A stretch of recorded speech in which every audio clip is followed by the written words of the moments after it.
paz, irmãos. Abra sua Bíblia junto comigo, na primeira carta de Paulo aos Coríntios. Nós vamos ler do verso 1 ao verso 4, mas eu queria que você deixasse a sua Bíblia aberta nesse texto que vai servir de base para a nossa reflexão nessa manhã chuvosa na nossa cidade, né? Fria para os nossos padrões, né? Então nós celebramos ao Senhor pelo privilégio de estarmos aqui. A redenção é um tema recorrente, se não protagonista no Evangelho. Quando nós vamos ler o Evangelho,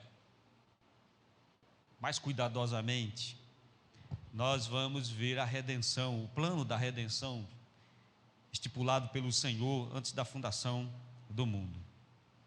A redenção é o processo no qual Deus nos resgata como pecadores. Ele nos vivifica, ou seja, seu Espírito Santo nos atrai, e assim nós abrimos os nossos olhos e nos interessamos, vou usar essa palavra, por Deus. Então, antes que nós buscássemos a Deus, na verdade nós somos visitados por Ele. É então aí que o Evangelho é apresentado a nós, o Calvário é anunciado e proclamado para nós, e nós nos rendemos ao Senhor e passamos então a servi-lo com toda a nossa vida. Isso é rendição, é a justificação. A partir desse ponto nós começamos a viver a vida de Deus. Os nossos propósitos, eles se encaixam no propósito de Deus. Os nossos valores são substituídos pelos valores de Deus. A nossa cultura começa a se mesclar com a cultura de Deus, e nós então absorvemos essa cultura de Deus. É o processo de regeneração.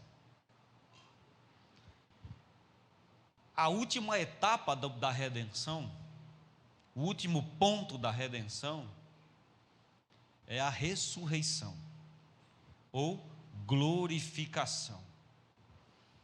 É quando esse corpo carnal, é como esse corpo falho e caído, dará lugar a um novo corpo, dará lugar a uma nova vida, dará lugar a um novo ser. A Páscoa nós sempre rememoramos, passo a passo, o sacrifício de Jesus.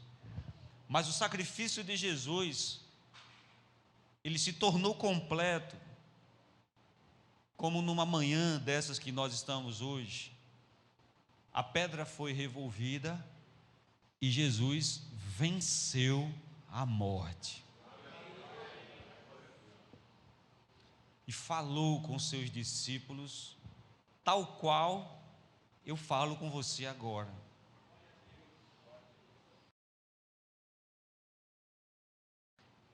É abstrata a ideia da ressurreição em nossa mente. É até chocante eu dizer para você, por exemplo, que morte e ressurreição são faces de uma mesma moeda, significando que da mesma forma que você crê na morte, você deve crer na ressurreição. Mas convenhamos, essa balança ela não está tão equiparada.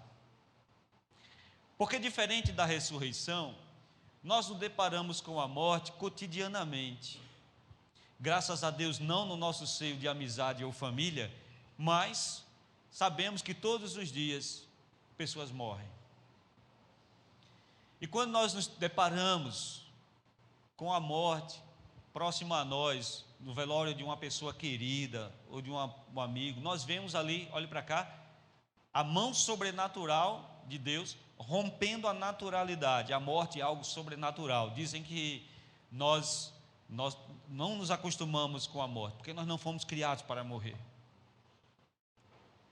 A essência do ser humano é a vivência eterna. Então, o processo da morte, o processo da entrega, o processo de aplacar a ira de Deus, de Jesus, se completa no processo da ressurreição. Quando Jesus ressuscita, o plano é efetivado, ele se torna o primogênito, ou seja, o primeiro de muitos que viriam após ele. Adivinhe, esses outros seremos nós.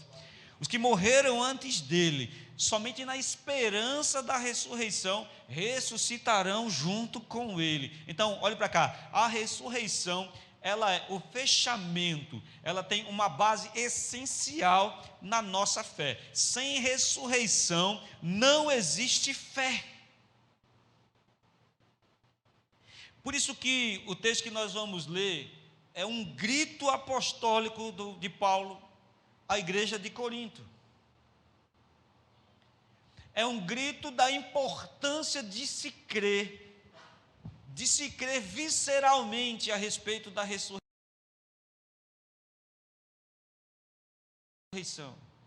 De se crer, eu diria, desesperadamente na ressurreição.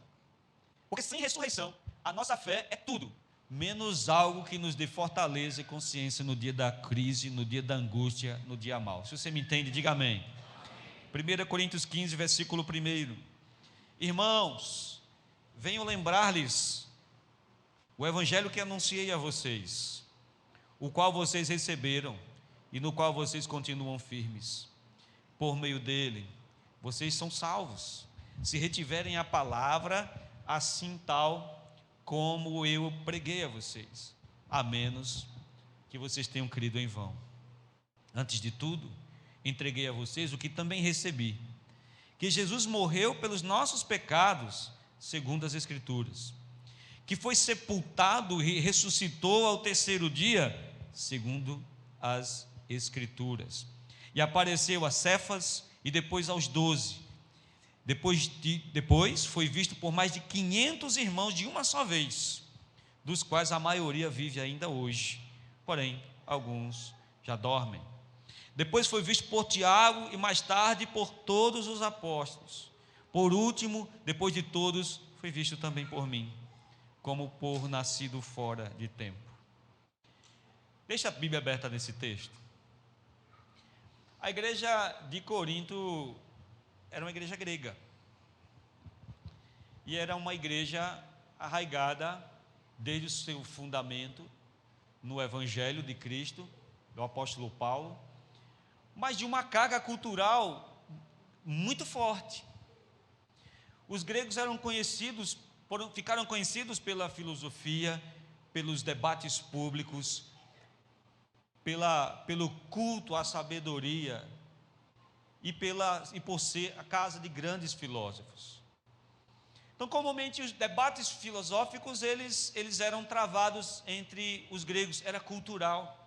O próprio apóstolo Paulo, a iniciar a igreja, ele vai para o Areópago, e ali ele inicia um debate, entre aspas, cultural. Então, era muito comum que não se ficasse apenas nenhuma verdade absoluta. Os gregos não tinham uma verdade absoluta. Eles tinham deuses que se dividiam entre si, eles tinham deuses que cultuavam diante a área que desejassem. E aqui o apóstolo Paulo está falando à igreja convertida, ou seja, aos gregos que se converteram pelo Evangelho. Porque, olhe para cá, no verso 1, ele já começa dizendo: irmãos, eu venho lembrar a vocês o Evangelho que eu anunciei a vocês. Então ele já inicia o seu diálogo, trazendo o seu debate não para a arena filosófica, mas para a arena teológica, para o sentido de que eu ensinei a vocês, vocês se converteram através disso, foi através disso que vocês creram. E ele fala sobre os pilares do Evangelho. Ele fala que Jesus morreu pelos nossos pecados, segundo as Escrituras, que ressuscitou, segundo as Escrituras. Então ele invoca, olhe para cá, ele puxa o debate para a arena da palavra. Ele puxa o debate para a arena da fé, para transcender um pouco do debate filosófico, porque quando nós lemos as cartas de Paulo aos Coríntios, nós vamos ver que Paulo está enfrentando uma séria dificuldade em Corinto. Pessoas estão infiltradas na igreja, pessoas que tentam esvaziar o Evangelho através de questões filosóficas. Uma dessas questões gritantes e brutais é justamente a ideia da ressurreição. Aqui, Paulo está fazendo uma defesa ferrenha da ressurreição. Porque há um debate aqui, nós podemos ver o sujeito oculto, de elementos que estão tentando esvaziar a ressurreição, porque a cultura grega, em sua grande maioria, não acreditava na ressurreição. Na verdade, acreditava que a morte era a libertação desse corpo caído, desse corpo falho, e quando morria-se, o espírito era libertado, o espírito ficava livre das limitações que o corpo lhes impunha. Então, na verdade, falar de ressurreição para uma cultura que cultua a morte é algo muito complicado. Então, esse debate filosófico, olhe para cá, ele está esvaziando o fechamento do plano da redenção. Ele está esvaziando um elemento cabal da ressurreição. E olhe para cá, parte desse processo de desconstrução não está somente no fato da ressurreição, está também na figura do apóstolo. Nós aprendemos nos grupos de vida que para se combater uma mensagem que seja absoluta, uma mensagem que seja verdadeira, você precisa desmerecer o mensageiro.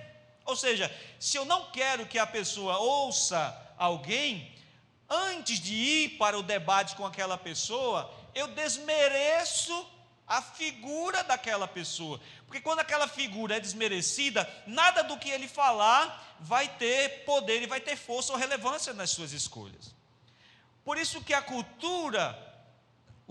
por isso que o contexto de Paulo é uma defesa. Olhe para cá, você lê 1 e 2 Coríntios, você vai ver Paulo constantemente defendendo o seu apostolado.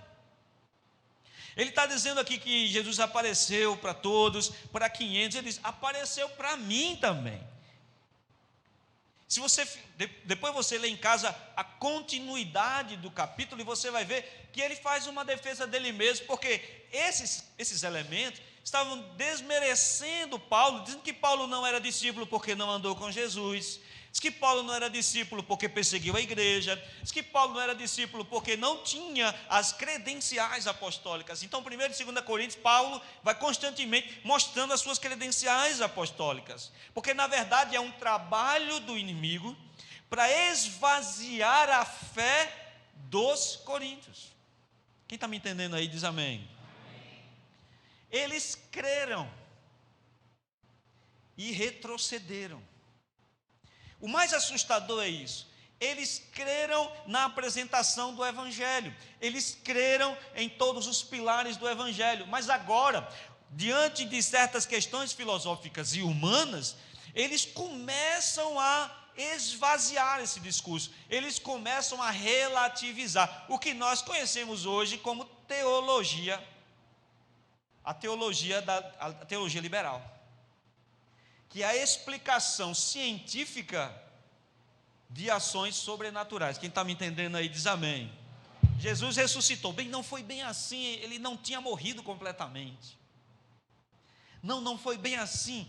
Foi uma fábula que os discípulos contaram para poder potencializar a mensagem do Evangelho. Tem que você conversa com um teólogo liberal, ele vai dizer, o mar vermelho se abriu. Não foi bem assim. De tempos em tempos, o mar naquela área esvaziava, dava para atravessar andando. A teologia liberal, ela tenta racionalizar a fé, ela tenta, dentro de uma boa, olhe para cá, de boas intenções, explicar algo, e na verdade ela esvazia Deus. Quando, por exemplo, foi se perguntado onde Jesus estava, quando veio o grande tsunami que varreu parte da Ásia, certo teólogo bastante conhecido disse, Deus não sabia que iria acontecer, por isso que Deus não fez nada. Desculpe o sorriso. Então, na iminência de tentar justificar, veja que o discurso é bonzinho, Deus não fez nada, porque Deus não sabia, é bonzinho o discurso, mas o discurso esvazia a divindade de Deus, porque Deus, ele é princípio e fim, Deus é onisciente, onipresente, onipotente. Quando eu digo que Deus não sabia, eu esvazio, eu digo que ele não é onisciente.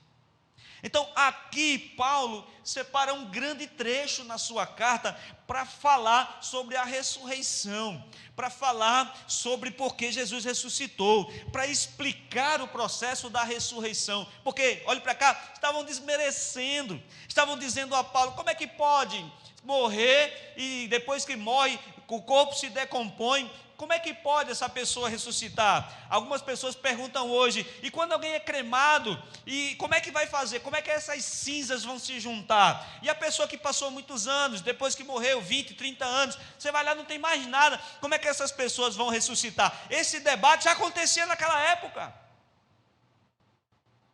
Esse debate já estava acontecendo naquela época, e esse debate, olhe para cá, ele tenta esvaziar um conceito muito importante da nossa consciência e da nossa fé: nós vamos ressuscitar, porque a Bíblia diz que vai ser assim. Quem está me entendendo diz amém. Se esvaziarmos isso, a obra de Cristo em nossa vida não terá força, será nula. Será apenas uma fé religiosa. Por que o diabo tenta tornar isso tão distante de nós? Porque o diabo faz um esforço tão grande para que nós possamos perder a ressurreição de vista. Já parou para pensar nisso? Porque o diabo insistentemente tenta tirar esse conceito de uma realidade prática nossa. Não só nossa, mas dos discípulos. Por exemplo, quando Jesus ressuscita, eles duvidam. As mulheres chegam e dizem que viram ele ressuscitado. Só olha, no caminho de Emaús, dois vão conversando, dizendo: olha, algumas mulheres disseram que viram ele, mas nós não vimos. Por que é tão distante de nós? E como nós precisamos, olhe para cá, trazer essa ressurreição para perto de nós, aproveitar esse dia, nessa manhã, e trazer a ressurreição como algo factível, como algo que vai acontecer. Aqueles que foram antes de nós os veremos novamente, nós caminharemos com Ele, nós os saudaremos, nós mataremos a saudade, nós abraçaremos e estaremos com Ele. Como eu posso transformar isso por que isso é tão importante? Primeiro, porque Paulo na carta ele fala: isso consolida a nossa fé. Consolida a nossa fé fazendo com que nós entendamos que faz parte do processo de Deus para a redenção da nossa vida. Esse processo de perdão, justiça e glorificação é o processo de redenção que aponta para um Salvador único. Capítulo 15, como eu disse a você, deixa a sua Bíblia aberta. Versículo de número 13 e versículo de número 14. E se não há ressurreição, Paulo está dizendo, então Cristo não ressuscitou. E se Cristo não ressuscitou, é vã a nossa pregação e é vã a fé que vocês têm. Então, quando eu esvazio a ressurreição, na verdade, eu esvazio um conceito básico da nossa fé. A nossa fé é vazia. A nossa fé, ela se torna uma fé religiosa. É a fé que somente ocupa 2 horas do domingo na sua agenda semanal. Ela não tem força para levantar você de uma situação de calamidade. Ela não tem força para você reescrever a sua história. Ela não tem força para fazer você voltar a ter a mesma ação de outrora. Ela causa desespero quando você perde alguém que você ama, porque ela se limita somente ao contexto que nós vivemos. E essa fé, ela é inútil para nos manter firmes. Quem vive essa fé não anda muito tempo. Por isso que a ressurreição é importante no sentido de alimentar e consolidar a nossa fé, porque a ressurreição é a remissão total da queda. O apóstolo Paulo, escrevendo as suas cartas, diz: não que eu tenha completado a carreira. Ele está falando da redenção completa. Mesmo que estejamos aqui, mesmo que estejamos com Cristo, mesmo vivendo com Cristo, a redenção se completa quando o nosso corpo será glorificado. Nós precisamos ter convicção disso. A cruz não foi a vitória, a ressurreição foi a vitória. A cruz foi o processo que levou à vitória. Nós evidenciamos a cruz, Nós temos um certo ponto de glorificar a ação da cruz, mas olhe para cá, a cruz foi o processo, a gruta, a caverna aberta foi a vitória, porque a ressurreição é a consumação do plano de Deus, é a obra completa do plano de Deus. Diga glória a Deus, meu irmão. Aleluia. Por isso consolida a nossa fé. Por isso que nós temos que entender o plano. Ei, olhe para cá, faz parte do plano de Deus. Você entende isso? Diga amém. Amém. O texto que foi lido no livro de Isaías fala a respeito disso. As pessoas olhavam para ele e diziam: meu Deus, Deus está castigando ele. As pessoas que estavam lá no monte da crucificação olhavam para ele e lamentavam sobre ele. As pessoas que o acompanharam na via dolorosa olhavam para Jesus e sofriam por ele. E talvez se questionassem o que foi que ele fez para que Deus fizesse isso com ele. Elas não entendiam, porque olhe para cá, o reino espiritual se processa de uma forma, os processos que acontecem no reino físico é outra, mas a vontade de Deus estava se cumprindo. Não se escapa da vontade de Deus. Ela é importante porque ela enraiza a nossa fé. Porque quando ela enraiza a nossa fé, ela faz a nossa fé transcender do agora. Porque, preste bastante atenção, quando Paulo vai falar a respeito dela, da ressurreição, Paulo está falando para a igreja dentro de um contexto de perseguição e luta.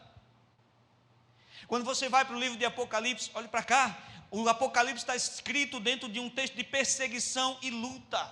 E todos esses textos apontam para o mesmo momento. Não olhe para agora, olhe para o futuro. Não olhe para agora, olhe para o que vem. A sua glória não é aqui, a sua glória será eterna. Em todos os momentos, os cristãos primitivos entendiam que a ressurreição é a vitória final. Quando isso acontece, retira de nós o medo de viver o hoje. Quando isso acontece, retira de nós o medo de viver o agora e de temer o agora. Versículo de número 19, você está comigo? Diga amém. Se a nossa esperança em Cristo se limita apenas nesta vida, somos as pessoas mais infelizes de todos este mundo.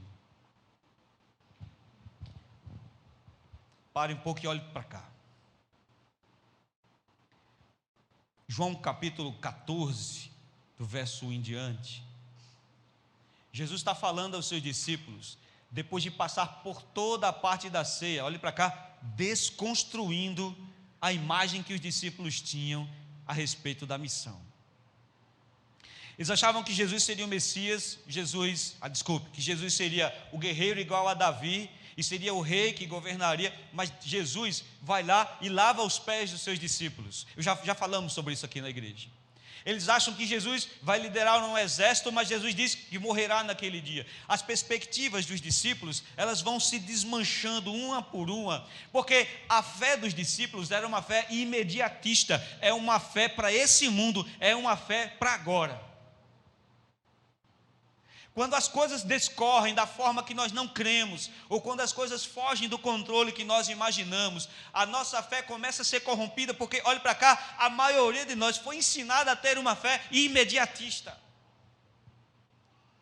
Nós tivemos medo da pandemia, porque a nossa fé era imediatista. Nós tivemos medo do que aconteceria, dependendo de quem ganhasse a eleição, porque a nossa fé estava pautada em questões imediatistas. E o imediatismo aponta para o agora. O que vai ser de mim agora? O imediatismo aponta para algo que vai acontecer nesse momento, aqui, enquanto vivemos. O que é que vai acontecer comigo aqui? O que é que eu vou receber aqui? O que é que eu vou lucrar aqui? O que é que eu vou possuir aqui? Por isso que quando Jesus desconstrói esse discurso, olhe para cá, os discípulos ficam atordoados, e ele na altura do capítulo 14 da ceia diz: não se turbe o vosso coração, creia em Deus, creia em mim. E ele diz: na casa de meu pai há muitas moradas. O alvo final não é aqui, o alvo final é lá. Porque você vai ressuscitar. porque você vai ressuscitar, porque você ressuscitará. Por isso que o diabo quer tirar de nós a perspectiva de algo vindouro e eterno, porque quando ele torna a minha fé imediatista, ele gera uma geração de covardes e inconsequentes. Se eu não creio no porvir, a minha atitude é inconsequente e covarde, porque eu terei medo de todas as coisas, eu negarei Cristo por qualquer coisa, eu terei medo e negarei a Cristo com medo de morrer. Crentes fiéis morreram na esperança de ressuscitarem na glória vindoura. E quando perdemos isso, nos tornamos inconsequentes, ou seja, muitas pessoas vendem a palavra, muitas pessoas querem viver o agora, vendem a cruz, vendem a Cristo, para viver os prazeres e o luxo desse mundo, esquecendo-se que a nossa fé deve transcender o agora, deve transcender este dia de hoje. O dia de hoje é triste, o dia de hoje pode ser treva, você pode estar chorando, mas amanhã será melhor. Mas não creia que será aqui. Não vai ser aqui, porque aqui teremos dores, aqui teremos lutas, aqui seremos traídos, aqui seremos decepcionados, aqui choraremos, aqui envelheceremos, aqui morreremos. Querido, na ressurreição, as suas ações deixam de se concentrar no hoje, e as suas ações se concentram na glória vindoura. Quem está me entendendo aí, diz amém. Amém. Esse é o grande ponto. A fé que transcende o hoje. A fé que não está presa no hoje. Pastor, isso é chover no molhado. Para muitos não. Para muitos é uma novidade o que eu estou falando aqui agora. Que a nossa fé é colocada no último dia. Tem uma história que eu nunca mais contei para os irmãos, vou contar agora. A nova geração não conhece a história. É a história de um missionário, lembra dela? Os mais antigos lembram? Fica lá, dê glória a Deus. Missionário, na flor da sua juventude, vai para um país distante, entrega todos os melhores anos de sua vida na obra, envelhece, adoece e é enviado de volta para casa. Ele manda uma carta para a sua igreja: estou voltando, tal dia eu desembarco no porto. E ele fica ansioso, e a única coisa que ele traz daquilo é uma mala da sua missão, uma mala com as pertences e roupas que ele tinha. Ele é ansioso para chegar em casa, para ser recepcionado pela igreja, para ser recepcionado pelo seu povo. Ele estaria voltando para casa. Quando vai se aproximando do porto, ele olha pela janela do navio: que festa, seja bem-vindo, faixa, banda, muita gente esperando. E quando eles vão desembarcando, eles desembarcam primeira classe, segunda classe, terceira classe. Quando o missionário desce, não tem mais ninguém. A festa era para um artista importante que estava na primeira classe. O missionário bota a mala no chão e chora. Chora. Deus, entreguei melhores anos da minha vida ao Senhor. Abri mão de tudo para viver o seu propósito. Quando eu cheguei em casa, ninguém veio me receber. E continuou chorando. O Espírito Santo veio ao coração do missionário e disse: filho, você ainda não chegou em casa. Oh, aleluia. Não espere nada aqui. Mas aí o apóstolo continua: como é que nós vamos ressuscitar? Meus pedaços vão se juntar? Como é que vai ser nesse último dia? Verso 35.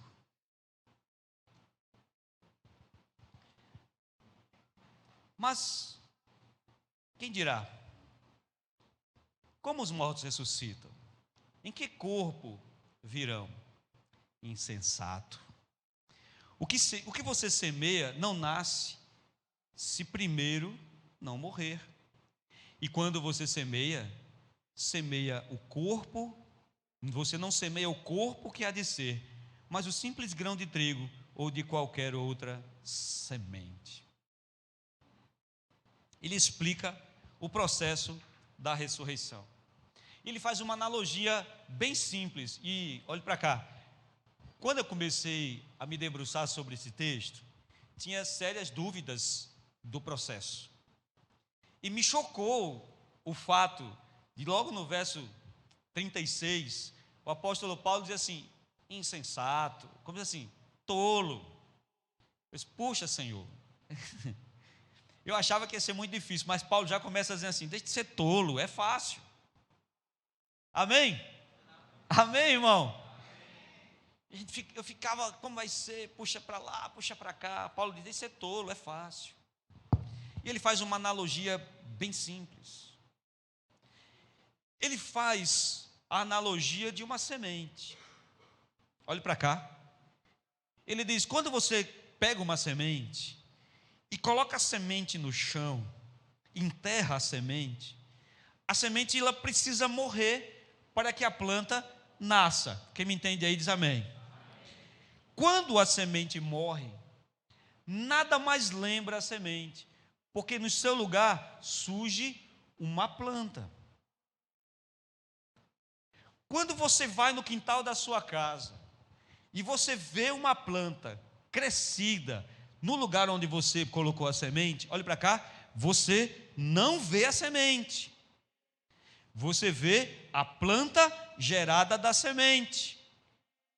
Mas automaticamente você lembra que ali era a semente. Paulo está dizendo exatamente isso. Paulo está dizendo que o corpo é sepultado, que aquele corpo que foi sepultado, ele não voltará da mesma maneira, ele morrerá, a terra pode comer, ele pode ser queimado, porque no seu lugar surgirá um outro corpo glorificado, em nada lembrando o corpo que foi ali colocado. Então eu me alegrei, porque na próxima eu posso ser mais alto. Aleluia. Eu pensei que os baixinhos iam se alegrar comigo. Esse corpo ele não será lembrado, esse corpo ele será sepultado, porque o apóstolo Paulo diz que ele é caído, que ele é carnal, e não se pode atingir a incorruptibilidade com esse corpo caído. Por isso que enquanto estivermos nessa terra, nós vamos pelejar pela perfeição, nós vamos tentar ser semelhantes a Cristo, mas nós vamos sucumbir, nós vamos cair, nós vamos errar, os nossos sentimentos vão nos enganar, mas quando finalmente esse corpo caído der lugar a um corpo glorificado, nunca mais ele sucumbirá aos desejos da queda. Por isso que é a redenção completa, porque o diabo não terá alcance sobre as suas vontades. Aleluia! A essência é a mesma, mas a aparência é de um corpo glorificado. Aleluia! Diga glória a Deus. Na altura do verso 42 ele diz, pois assim também a ressurreição dos mortos, semeia-se o corpo na corrupção, ou seja, a semente vai morrer, e se ressuscita na incorrupção. Semeia-se com desonra, ressuscita-se em glória. Semeia-se em fraqueza, ressuscita-se em poder. Semeia-se um corpo natural, ressuscita-se um corpo espiritual. Não é esse corpo. Não é esse corpo. Eu vi homens de Deus em ministrações em cultos fúnebres, se despedindo de corpos que já não tinham absolutamente nada e nem ninguém, e dizia, eu me despeço de você, fulano não está mais ali.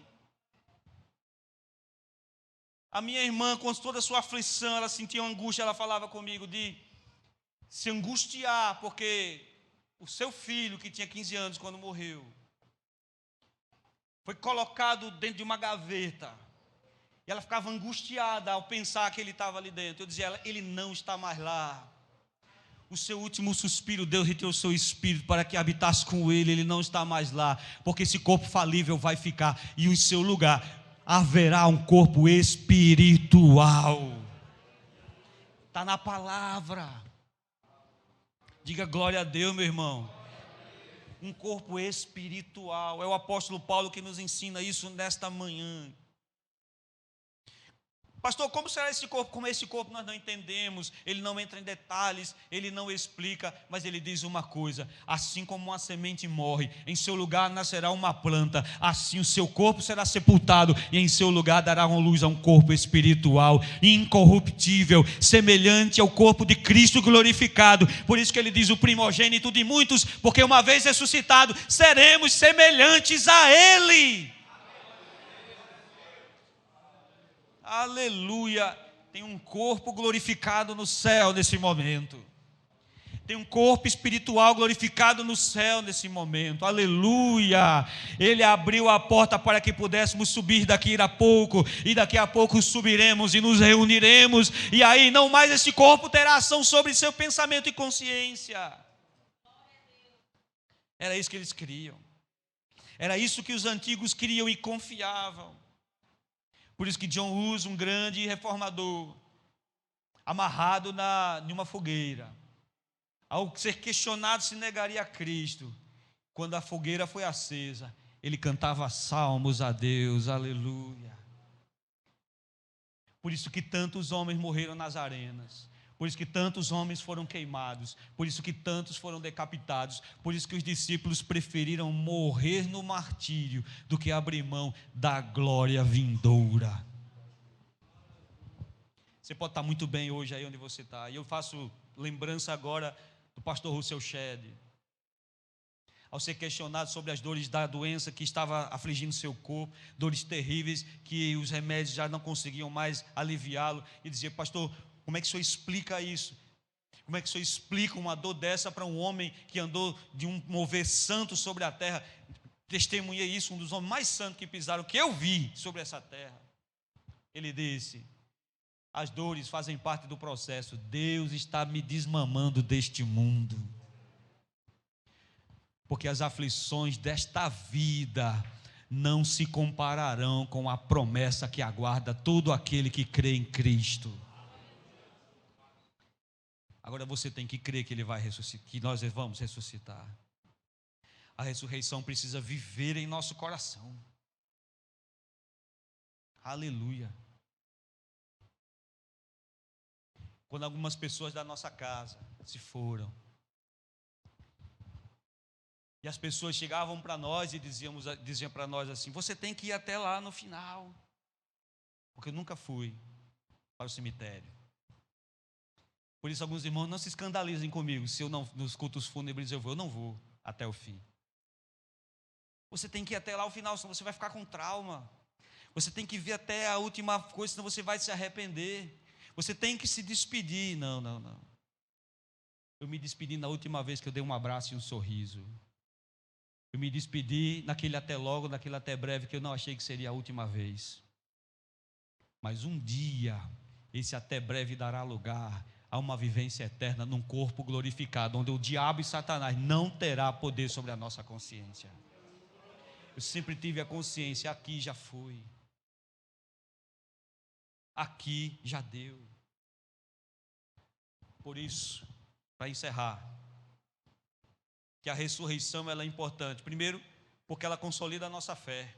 Segundo, porque ela tira a esperança dessa vida e nos tira o medo e a dor.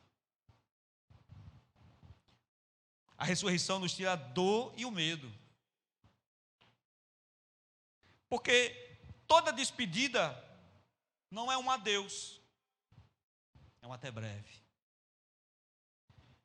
Porque você não terá medo, porque você sabe que a sua consciência está protegida do agora. Quando você se lança para a ressurreição, você retoma, você fica protegido pela redoma da esperança.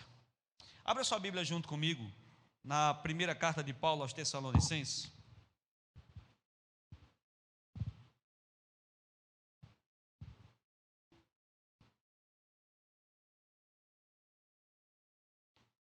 1 Tessalonicenses, capítulo 4, veja o que Paulo fala, versículo 13.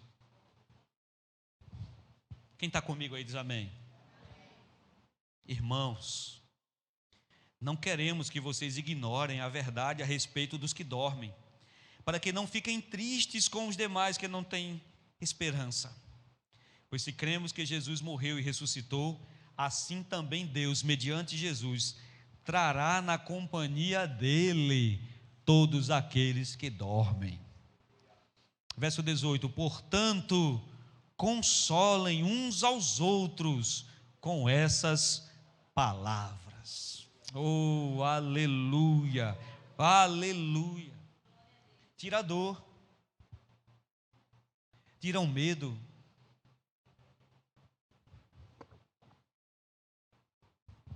Quando nós olhamos, estou bem pertinho de encerrar, olha para o irmão que está do seu lado, veja se ele está bem. Está bem? Ele está bem? Estou bem pertinho de encerrar. Chegar em casa, você vai comer aquele peixe. Não vai? Amém? Vai comer aquele peixe, aquela mariscada, aquela... Teve uma mariscada prometida aqui no grupo de louvor, né? Vai ter, amém? Aquele peixe assado. Oh, aleluia. Quando eu me converti, eu era tão terrível quando eu me converti, que no primeiro ano que eu me converti, eu procurei uma churrascaria só para chocar os católicos, né? Eu queria chocar. Porque não podia comer carne, passei mais de 20 anos da minha vida sem poder comer carne na sexta-feira e no domingo. Quando eu me converti, que eu vi que eu podia, eu fui para a churrascaria, eu quero comer carne. Não tinha carne, só tinha peixe assado. Ele encerra o assunto no versículo 58, o apóstolo Paulo.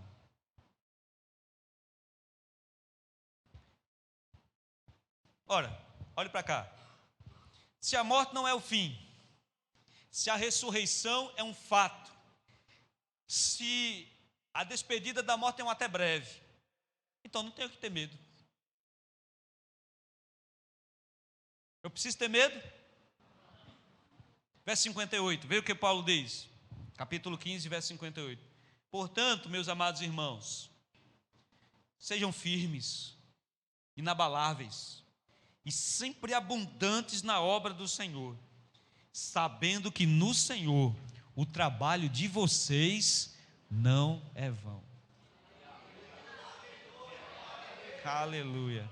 Morreu, acabou. Para você, queridão, para mim não. Existe uma esperança maior para mim. Você pode ficar aí, você pode se comparar com os animais que são sepultados e permanecem aí. Eu não. Eu tenho uma promessa aguardando a mim. Aleluia. A promessa de uma vida eterna, num corpo glorificado, vivendo ao lado do meu Criador. Fique. Eu faço até um acordo com você, fique com a minha casa. Pega a chave, ela é sua. Porque o meu maior desejo é um dia, aleluia, me libertar desse corpo mortal, para viver a glória e a eternidade, aleluia. A enfermidade te limita, a enfermidade coloca limitações no seu corpo. Deixa eu dizer uma promessa de Deus na sua vida: a enfermidade não terá mais força sobre a sua vida. Você tem limitações no seu corpo, você não terá mais limitações no seu corpo. Você está com saudade de alguém, você vai matar essa saudade um dia. Creia nisso, creia piamente nessa verdade. E tudo isso graças a Cristo. Aí quando perguntam o que você faria por Cristo, tudo. Até onde você iria por Jesus? Até as últimas consequências. Você morreria por Ele? Sim. Quantas vezes fossem necessárias? Sim. Porque Cristo, aleluia, é a maior riqueza que nós temos nessa vida. Porque crer em Cristo tira de nós a vida desta vida e nos lança para uma vida vindoura. Porque quem está em Cristo pode estar passando a calamidade e o caos do dia de hoje, mas ele canta e celebra, porque ele foi escolhido e tem uma promessa aguardando por ele. Por isso que as pessoas olham para o crente e dizem: ele é louco, ele está desempregado, ele é louco, ele está doente, mas ele canta. Por isso que você visita um crente nas últimas horas da vida dele, ele foi sentenciado por uma enfermidade fatal, ele está lá no hospital e você vai visitar ele, você vai sair de lá revigorado e restaurado. Por quê? Porque ele tem a convicção de que aquilo ali é uma até breve. Não essa geração covarde e amedrontada, que tem medo de um espinho no dedo. Tem medo de um espinhozinho no dedo.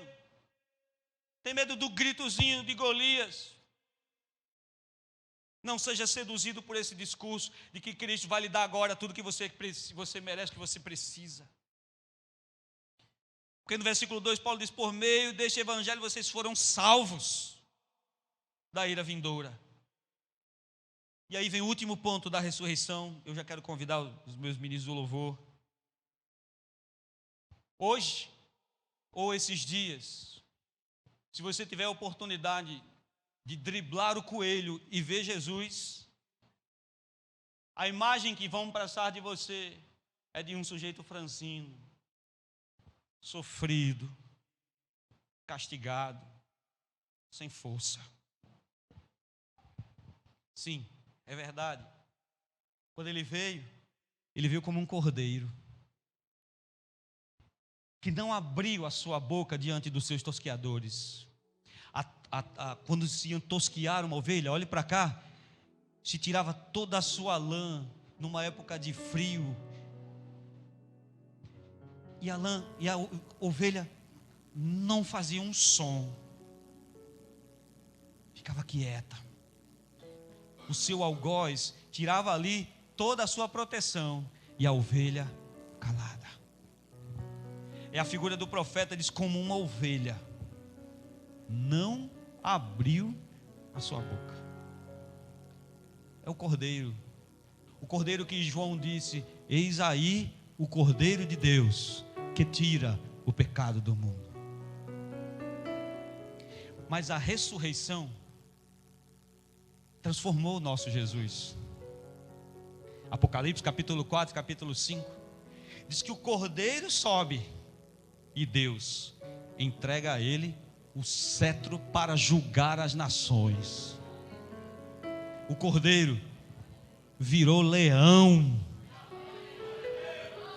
Aleluia. E não será mais compassivo. O tempo da misericórdia tem um limite. E tenho ensinado isso à igreja. De todas as coisas que são eternas de Deus, apenas uma tem limite. É a sua paciência. A paciência de Deus tem limites. E quando o leão vier para julgar as nações, não verá submisso, não será pisado, reunirá todo no vale de Jezreel, no grande vale do Amagerdon, para julgar todas as nações. E o leão está vindo. Uma das características do leão, fique de pé, é que o seu rugido pode ser ouvido a quilômetros de distância. Você pode até não vê-lo, mas se ele rugir, de longe você saberá: o leão está vindo. Eu posso ouvir o rugido do leão chegando. Os sinais estão apresentando que o rugido do leão se aproxima. E cada vez mais você escuta ele mais próximo a você.